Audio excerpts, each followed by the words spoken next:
रउआ सब के फिर से स्वागत है हमारे ब्लॉग में। तो आज है छठ पूजा। तो आज छठ पूजा के देखिए सफाई होता है, देखिए पूरा सफाई होता है, सब कोई बाई जा, सब कोई सफाई कर रहा था।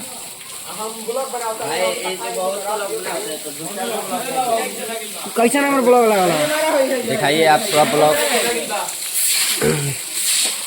1 2 3 ब्लॉग स्टार्ट।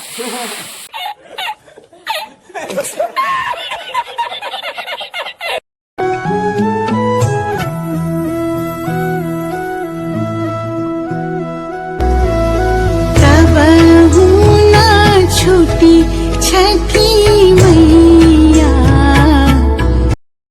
तो हमने पूरा साफ सफाई एकदम करके देख ले भैया। अब हमने पूरा अब देखिए गली, पूरा गली में एकदम पेंटिंग उंटिंग करके पूरा नया सब कोई तैयार बा जाए खातिर। नहीं करके देखिए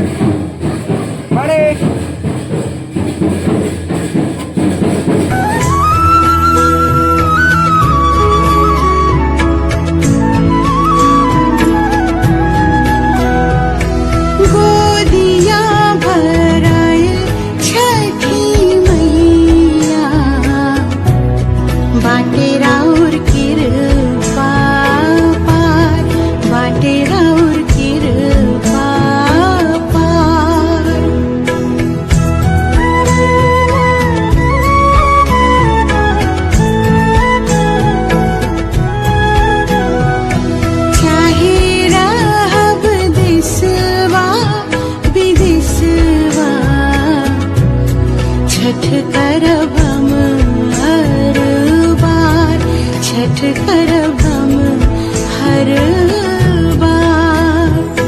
डूब तो